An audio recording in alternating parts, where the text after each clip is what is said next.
Hey everyone!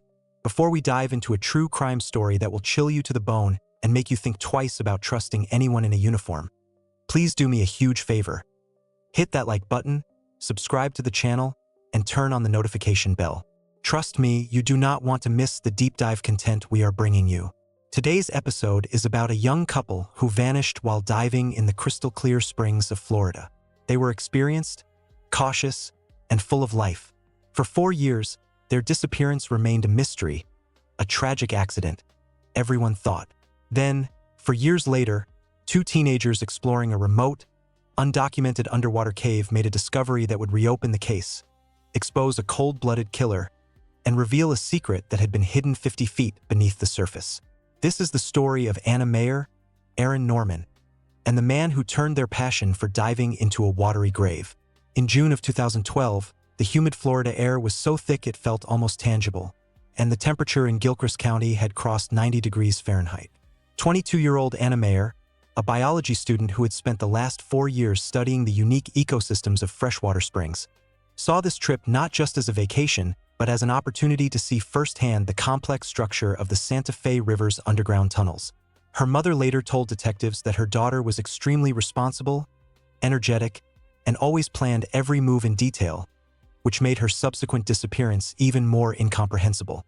Anna's fiancé was 26-year-old Aaron Norman, a successful manager in his father's construction company. According to park receptionists, Aaron appeared somewhat irritated and impatient while processing dive permits.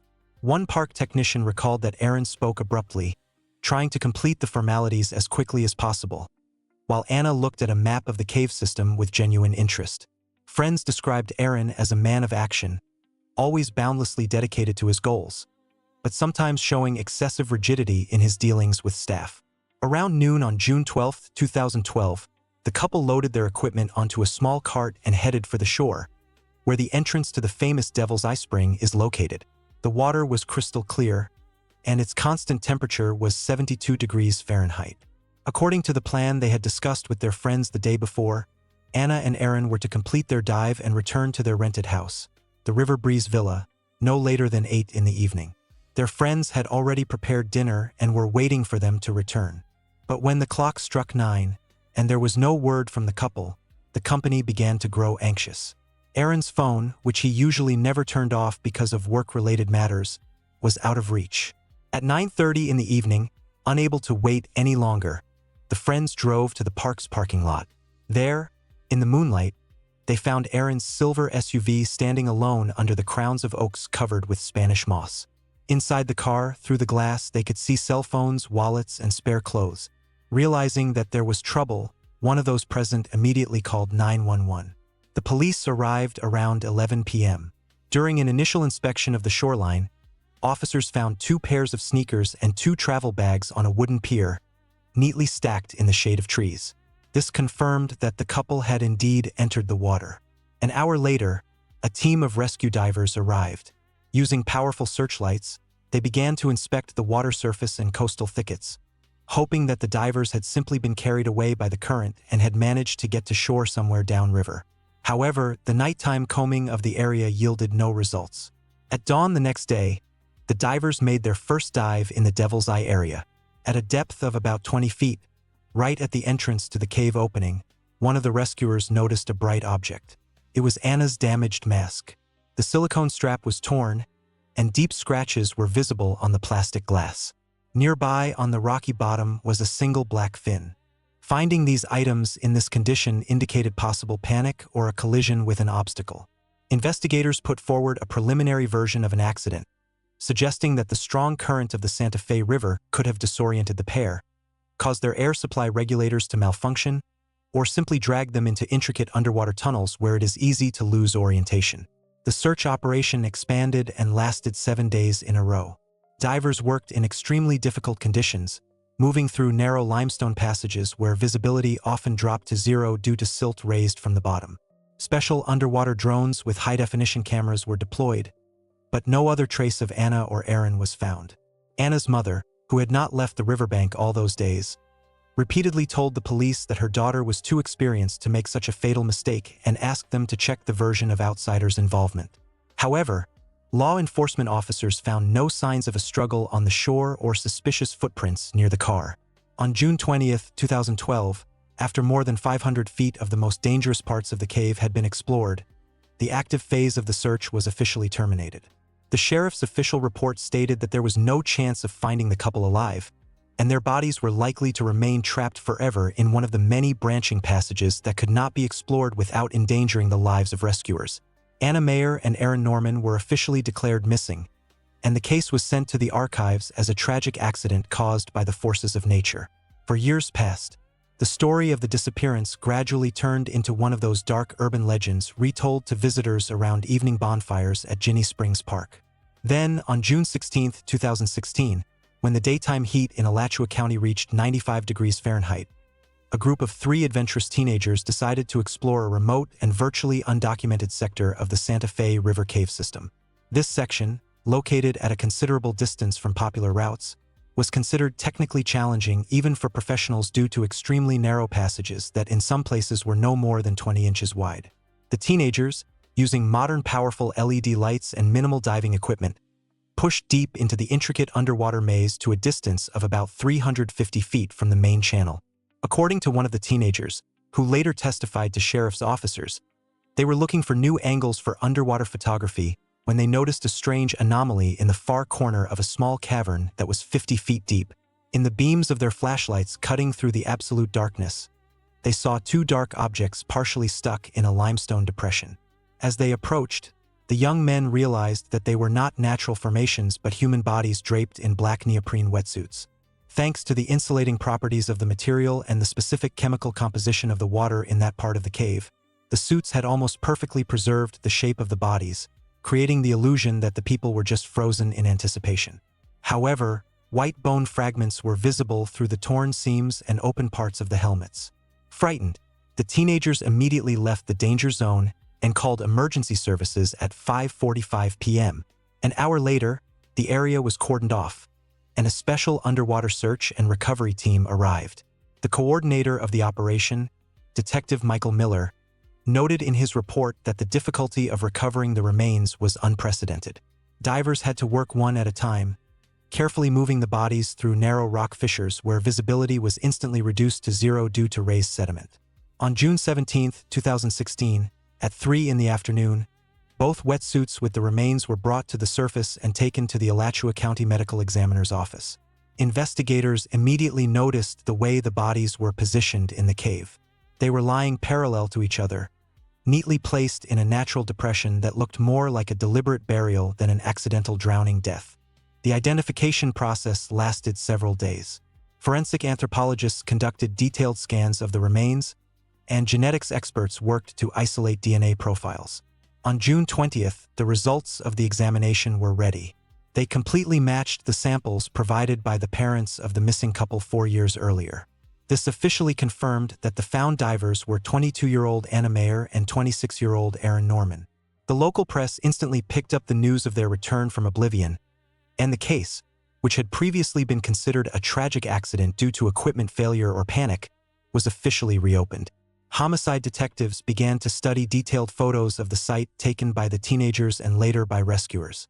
One detail immediately caught the attention of experienced forensic scientists. Some critical equipment was missing from the scene, including weight belts, which usually help divers stay buoyant. Reopening the case meant a complete review of all evidence collected in 2012, including the condition of the car, surveillance footage from the park entrance, and personal belongings found on the shore. Aaron's father hired a private investigator, telling the press that he never believed the version that his son, an open-water diver who always took excessive precautions, had made a mistake.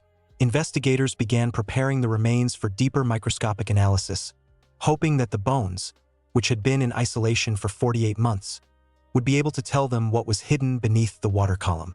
Every scratch on the equipment, every piece of tissue was now being examined from a different angle. The police began a series of new interrogations, focusing on those who had last seen Anna and Aaron alive at the entrance to the Devil's Eye. The cave that was supposed to be their grave had actually become a place where the truth was just waiting to be discovered. The discovery in the remote sector, where it was almost impossible to get by accident, changed the investigators' mindset.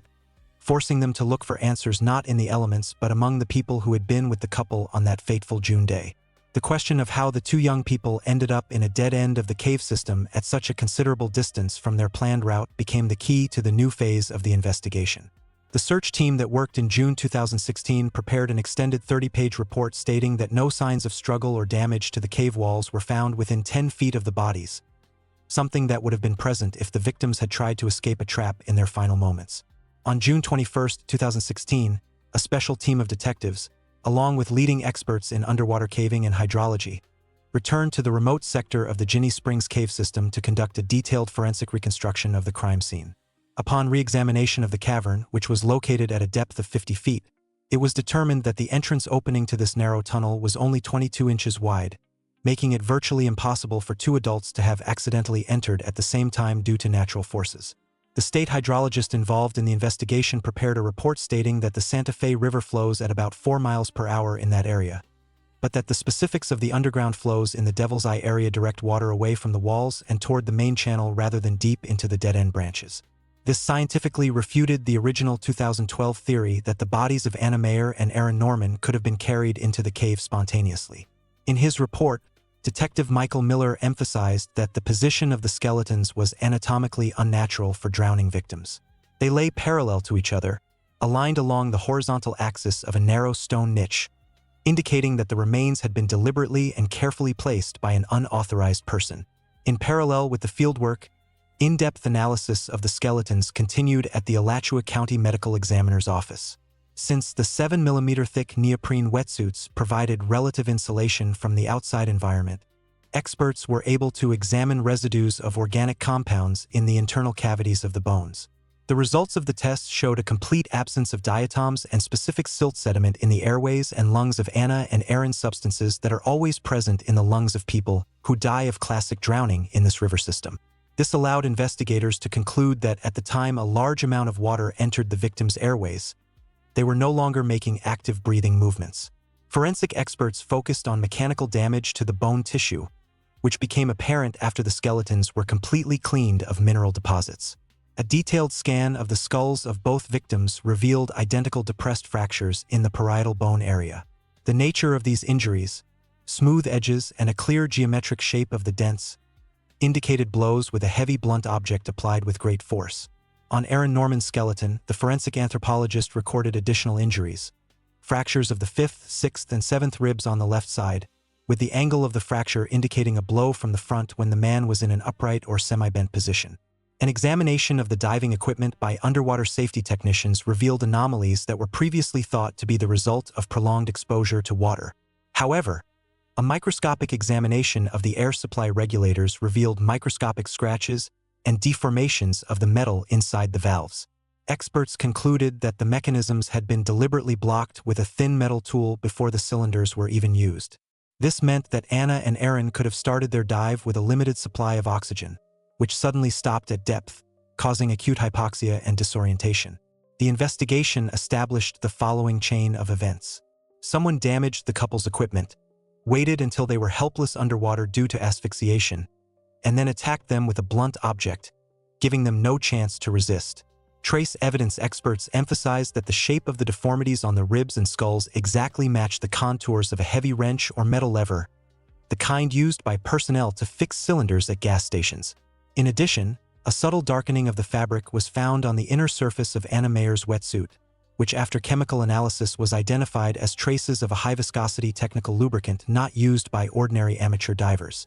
This set of evidence finally ruled out the possibility of an accident. The investigation team began working on the profile of a person who had professional knowledge of the operation of air regulators and had free access to the most inaccessible points of the cave system, where it was possible to hide two bodies so that they would not be found for 4 years. Police also noticed that the victims' weight belts, which normally weigh between 10 and 15 pounds, were not found at the site of the body's discovery. This indicated that the killer may have deliberately removed them to make it easier to move the bodies through the narrow fissures of the cave. Each new forensic discovery only confirmed that the events of June 2012 were a cold-blooded and carefully planned double murder, where nature was supposed to be the perfect accomplice in concealing the crime. The findings allowed the Alachua County prosecutor to officially change the status of the case to aggravated murder, which paved the way for extensive interrogations of everyone who had access to the park's technical areas and equipment on the day of the tragedy. The investigation began to gather data on conflicts, financial obligations, and personal relationships between Anna and Aaron, hoping to find a motive that would lead someone to turn the clear waters of Ginnie Springs into an execution site. Following the official identification of the remains in June 2016, the investigative team focused on examining the immediate family of the deceased couple. Aaron's older brother, 30-year-old Stephen Norman, was the first to come to the attention of law enforcement. According to corporate documents, after the death of their father in December 2011, the brothers had inherited a large construction company, Norman Estate Holdings, whose assets were estimated at several tens of millions of dollars. During a second interrogation in July 2016, the firm's former lawyer told investigators that in the 6 months before the disappearance, the brothers had been engaged in protracted and aggressive disputes over management strategy and the distribution of the controlling stake. Aaron, as a successful manager, insisted on modernization and attracting external investment, while Stephen sought an immediate sale of some of the assets to cover his own significant debts. According to the company secretary, 2 weeks before the fatal trip to Ginnie Springs, Aaron had a heated conversation in his office during which Stephen openly threatened his brother with lawsuits and serious consequences if he did not sign certain documents. Detectives found that on June 12, 2012, Stephen Norman had no confirmed alibi. In his initial statement 4 years earlier, he had claimed to be at a remote construction site in Marion County, 30 miles from the park. But a check of his cell phone billing and gas station surveillance footage failed to confirm his whereabouts during the critical time period between noon and 3 in the afternoon. During an interrogation in July 2016, Stephen appeared tense but continued to deny any involvement. He admitted that he and his brother hardly ever talked about personal matters and that their relationship was strictly business and tense, but insisted that financial disagreements could not have caused murder. The investigation examined Stephen's bank accounts in detail and found that immediately after Aaron was officially reported missing, Stephen gained sole control over the company's funds, which allowed him to pay off mortgages worth more than $800,000. Despite this obvious financial gain, no direct evidence of Stephen's presence in the water or at the entrance to Devil's Eye Cave was found. This forced detectives to expand the scope of the investigation and return to analyzing the physical evidence recovered from the bottom along with the remains. The investigative team decided to engage experts in high-technology microscopy to re-examine all the equipment, fins, masks, tanks, and the wetsuits themselves. Particular attention was paid to Anna Mayer's personal belongings, including her waterproof watch and bags that had been found on the shore. Investigators hoped that microscopic particles of materials not belonging to the natural environment of the cave, fragments of paint, metal, or synthetic fibers that could have been introduced during contact with the killer when the equipment was being prepared, might have been preserved on the surface of the equipment. The forensic laboratory began a layer-by-layer examination of the neoprene surface using light sources of different wavelengths to detect foreign microparticles. Every inch of the equipment was digitally processed, as detectives realized that if the killer was professional and knew how to hide bodies 50 feet deep in an intricate tunnel system, the only chance of finding him was in what he left behind at the level of particles invisible to the naked eye. While Stephen Norman's financial motive remained the main working theory, forensic scientists began to prepare a report on newly discovered trace elements that began to appear during a detailed examination of the victim's gear, zippers, and valves, indicating the presence of an unauthorized person in close proximity to the pair as they made their final preparations for the fatal dive. In July 2016, while the financial statements of Norman Estate Holdings were being scrutinized, a major breakthrough occurred within the walls of the Alachua County Forensic Laboratory. Elizabeth Ward, a leading forensic scientist in the Microscopic Research Department, conducted a detailed inspection of the 7mm thick wetsuit belonging to Anna Mayer. When she examined the teeth of the main zipper on the back of the suit with an electron microscope at 100 times magnification, she found a foreign element that did not belong to the victim's equipment. It was 3 microscopic fibers of orange fabric sandwiched between the metal elements of the zipper. Initial spectral analysis showed that the fibers consisted of a specific combination of polyester and nylon with high resistance to chlorinated water.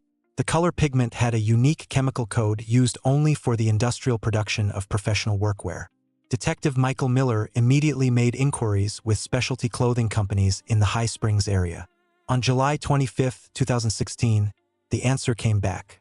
The identical material and color were used exclusively for the production of uniforms for the technical staff of the Blue Depth Resort diving complex. It was at this facility that on June 12, 2012, Anna Mayer and Aaron Norman had rented tanks and undergone the final check of their equipment before diving into the Santa Fe River system. This physical evidence was key, as it indicated direct physical contact between a facility employee and Anna's equipment at the time of preparation for the dive. The investigation immediately shifted its focus from family conflicts to the internal structure of Blue Depth Resort. The administration provided police with archival records for June 2012, but the investigation faced a serious obstacle. Over the past 4 years, the staff had been renewed by almost 90%. Many seasonal workers, students, and instructors had moved throughout Florida or even left the country. The police began rebuilding the list of people who had access to the cylinder preparation and regulator maintenance area. According to the complex's job descriptions, technicians were required to wear orange t-shirts and jackets with reflective elements to ensure visibility near the compressor stations. Detectives began a methodical search for former employees using tax records and social media. The main focus was on technicians who were on duty during the daytime shift from 8 in the morning to 4 in the afternoon. Of particular interest were individuals qualified to work with internal air supply valves and fill oxygen mixtures. According to the former manager of the facility, who testified by phone from California, the control system at the time was flawed. Technicians often helped clients fasten their wetsuits or check the attachment of tanks just before they entered the water. The fibers found in Anna's suit zipper indicated that someone in an orange uniform had been standing directly behind the girl and could have made any manipulations with her equipment while she was focused on her training. Detectives gained access to the duty schedule for June 12, 2012, which contained 7 names of technical personnel. Gradually, the circle was narrowed down to those who not only had access to equipment but also had specific knowledge of the geography of the underwater caves where the bodies were later found. The forensic report on the orange microfibers was officially added to the case as direct evidence of the presence of an unauthorized person in the victim's personal space.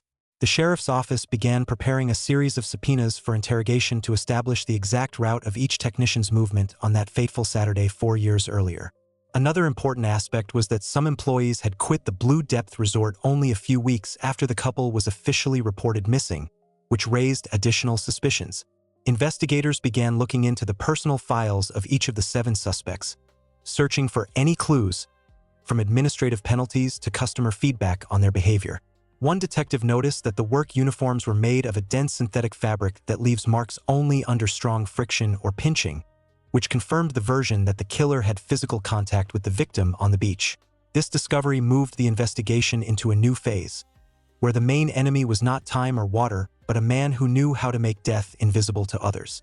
In August 2016, when the first results of the microfiber analysis confirmed a direct physical link between Anna's equipment and the uniforms of the Blue Depth Resort diving staff, detectives began a large-scale wave of re-interviews.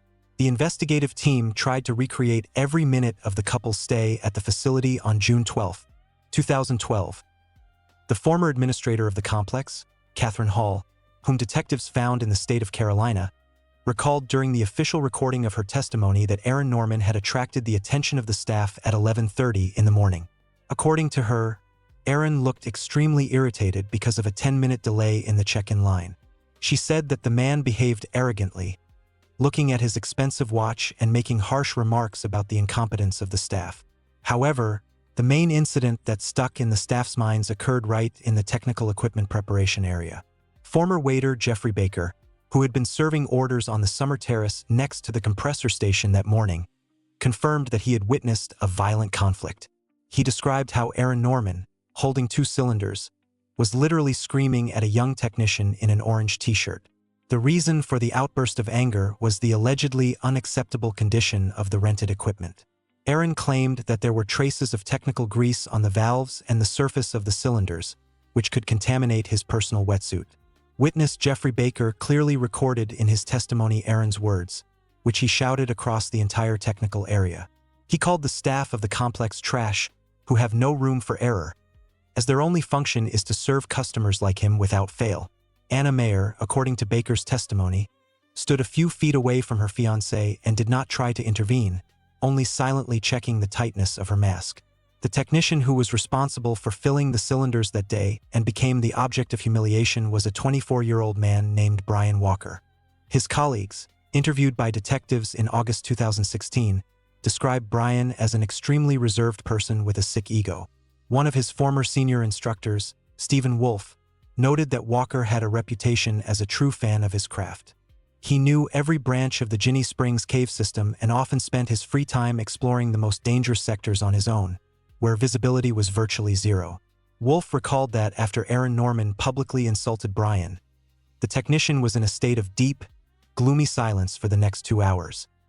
He methodically continued to prepare the equipment, but his movements were abrupt, and his eyes were fixed on the couple. According to witnesses, it was Brian Walker who personally helped Anna Mayer fasten her wetsuit on her back and fix the heavy cylinders, which required considerable physical effort and close contact. This explained why the orange microfibers of his work jacket got stuck in the zipper of the girl's suit. Detectives found that Brian had a top-category diver certificate, which allowed him to dive to depths of more than 100 feet in narrow cave corridors without fear of disorientation. The investigation report stated that Walker resigned from Blue Depth Resort 8 weeks after the couple's disappearance, citing a desire to change careers. It was noteworthy that during the initial staff interview in 2012, Brian had provided only general testimony, claiming that he did not remember any conflicts and that his work with the couple ended when the equipment was handed over. However, new testimony from former employees and the physical evidence found formed a completely different picture of events. Investigators began to suspect that the professional pride of an expert technician who had been publicly dragged through the mud could have been the catalyst for developing a revenge plan in an environment where he was the master. Walker's psychological profile, compiled by analysts, indicated a tendency to accumulate resentment and a high probability of a cold-blooded reaction to neglect. Detective Michael Miller emphasized that Walker not only knew the caves, he felt absolutely safe in them, unlike the tourists whom he openly disregarded. The sheriff's office began the process of identifying Brian Walker's current whereabouts, realizing that the man who had seen Aaron and Anna moments before their fatal step into the water was hiding much more than just a work-related error. Every witness who saw Brian that day noted his strange transformation, from an ordinary worker to a man whose gaze radiated icy calm after suffering an insult. Investigators were preparing for a direct confrontation with the suspect, armed with forensic evidence proving that he was the last person to touch Anna Mayer before she disappeared forever into the dark waters of the Santa Fe. On September 15, 2016, a task force led by Detective Michael Miller arrived in Savannah, Georgia, where, according to official records, 28-year-old Brian Walker had lived for the past 3 years. He was found in a small private auto repair shop on the outskirts of the city, where he worked as a mechanic. During his first official interrogation at the local police station, Walker behaved with restraint, his face showing no emotion. According to the official report, he told investigators that during his work at the Blue Depth Resort diving complex, thousands of visitors had passed through his hands and he had no recollection of a particular couple named Anna Mayer and Aaron Norman. However, an authorized search of his home and rented garage yielded results that completely refuted his claim of ignorance. In a metal box among his tools, detectives found a notebook with diagrams of the Ginnie Springs cave system drawn with extraordinary precision.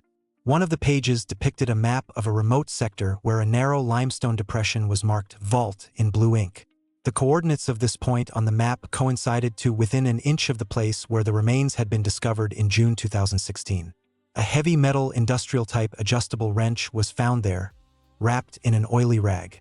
A forensic examination conducted the next day at the Alachua County Laboratory confirmed that the configuration of the striking part of this tool matched the size and shape of the dents in the skulls and ribs of the victims. The decisive technical evidence came from data from a portable navigation device taken from Walker's desk. Digital forensic specialists managed to recover the archived route points for June 12, 2012. According to the data obtained, at 8:45 in the evening, 4 hours after the official end of his shift, the device recorded the owner's presence directly at the entrance to the Devil's Eye Cave, even though in his initial testimony 4 years earlier Walker had claimed that he was already at home in another county at that time. When Detective Miller presented Brian with the results of the microfiber analysis of the orange fabric found in Anna's wetsuit zipper and the affidavits of former colleagues about the violent conflict, Walker changed his tactics.